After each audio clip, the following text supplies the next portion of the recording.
Good afternoon, everybody. Uneducated Economist here. So I got a mail call video for you guys, so I want to open up the letter at the end of the video. But first I wanted to talk a little bit about what's going on inside of the bond market with some of these bond investors, because up until just recently, bond investors were speculators. They were no different than gold, right? And than the gold investor was. And I did a video talking about that very thing, where the bond investor used to look at the gold investor and say, you know what, you're buying a dumb asset. It doesn't pay an interest rate. You're just anticipating that you're going to be able to sell it to the greater fool. At least when you buy a bond, it pays an interest rate to it. Well, the interest rates had dropped so low that the bond investor turned into a speculator, because the interest rate that the bond would pay was not really enough for the investor to be attracted to it. What the investor was attracted to was buying the bond and then anticipating that yield was going to drop into the future and the price of that bond would go up. They would be able to sell it for a profit. So the bond investor, who used to be like an actual investor where they would anticipate an interest rate return, became a speculator where they were thinking that the yields were going to drop into the future. They'd be able to sell that bond for a profit. So now we look at things and we see the interest rates are starting to rise. This is very interesting when you go and look at what the bond investor is going to do about it, because as the interest rates rise, the yield that the investor gets off of these bonds is too low for them to actually want to invest into the bond. You see what I'm saying? It's like, if you're an investor who buys a bond and the yields go up, that means the price of the bond goes down. So if you go to sell it, you're going to take a loss if the yields rise after you purchase the bond. So now when you buy the bond, you have to anticipate that you may need to hold on to it for the until the entire maturity of the bond. Because if you sell it, you'll take a loss. The number one key to investing is don't take a loss, right? You try to make money, but whatever you do, don't lose money. So now if interest rates rise and you have purchased a bond and the yields continue to go up, you're going to lose profit off of it if you go to sell it. So now you have to hold on to it until the maturity of it, which means that 10-year treasuries are not very attractive right now, because you would have to hold on to it for 10 years. If the interest rates continue to rise, that's going to be a bummer. So the bond investor has gone from speculator, where they anticipated the yields to drop into the future to be able to sell for a profit, and now become back into investor, where they're saying, no, I'm looking at the yield because I may need to hold on to that thing for the entire maturity of it. And if I do that, then I want to definitely get an interest rate that's worth it. And they're not finding it in the U.S. treasuries. That's why you're seeing the demand for it fall and the interest rates rise. But yet the investor has to do something with their money. So they're sticking it down there in the short-term treasuries, because they know that if at least the interest rates go up, they can just at least let those maturities just go ahead and mature out, because it's only going to take a month or 3 months.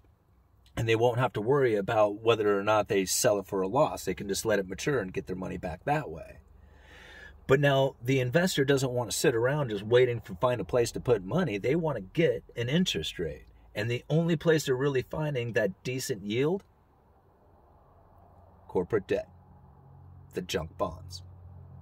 Surprise, surprise. So now here we are sitting in a situation where the interest rates are rising and everybody is like looking at the 10-year treasuries and the long dated maturity going, man, I don't want to touch those. The demand for those aren't very good. The prices are going to keep dropping and the yields are going to rise, but I need to find yield somewhere. Oh, how about that? Way off there in that corporate junk debt. The zombie corporations. They get to feed on even cheaper interest rates. As the demand for those, because they actually have a yield for it, increases, the yield drops and the price goes up. Isn't that strange? That during a time when you have this kind of weird situation taking place in the U.S. securities, and because the interest rates are rising on some areas of it, people are nervous about tying their money up for any kind of length of time, they're going off and seeking out higher interest rates over there in the zombie corporations. It just blows me away every time I see something like this happening, because I can't help but to think, and I already did a video talking about this, that the interest rate rising is being allowed to happen. The Federal Reserve is allowing it, saying, yes, go ahead and let the interest rates rise. We can take the pressure out of the housing market, take the pressure out of the stock market, take the pressure out of the bond market. But what is it doing? It's feeding zombies.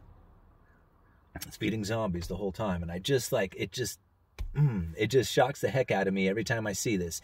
And I can only, think that at some point those interest rates on the long-term treasury yields of the U.S. Treasury, once they reach a certain level, the investor is going to look at those corporate bonds and say, man, I don't want to touch that. I'd rather be over here in the safe, secure assets of the U.S. Treasuries.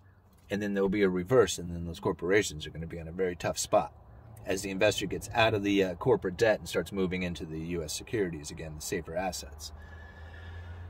So, I don't know. There's a lot of stuff that's taking place right now, but I found that to be very interesting. And, really why the Federal Reserve would allow that to happen is because the Federal Reserve is mandated to do two things.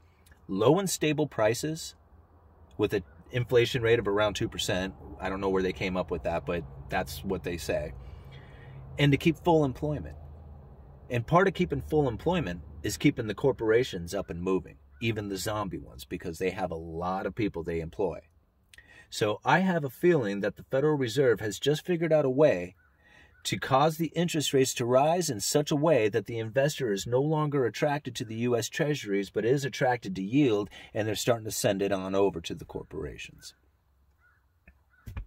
Uneducated Economist. You guys let me know. Oh, let's read the letter. All right. What's this? Oh, boy.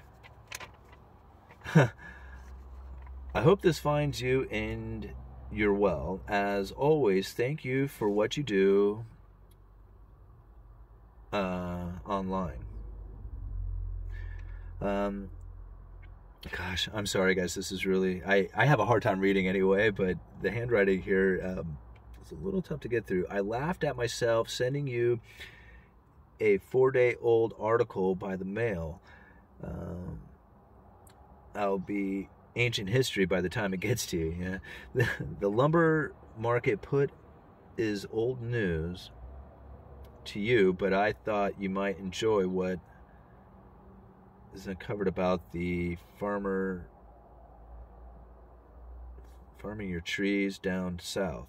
Oh, okay. The Canadian moves into... Is this the... Oh, this was that... Okay, so actually we covered this article. He sent me the article to the Wall Street Journal. If I remember right, isn't that what this one is? Yeah.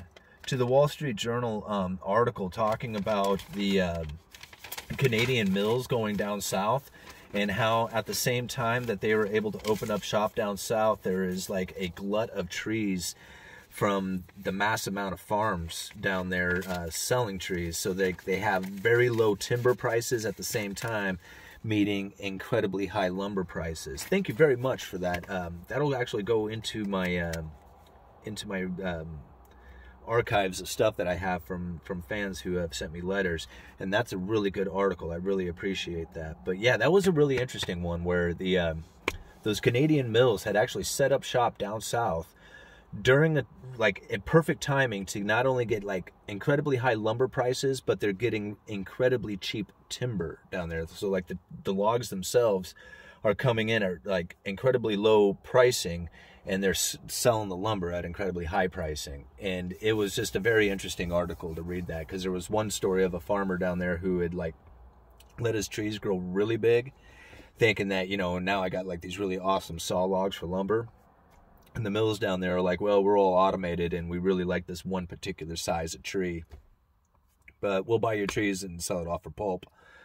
So yeah, it was a pretty sad story on that one. But thank you very much, brother. I really appreciate the letter and the article, and thank you guys for watching. Uneducated Economist. You guys let me know.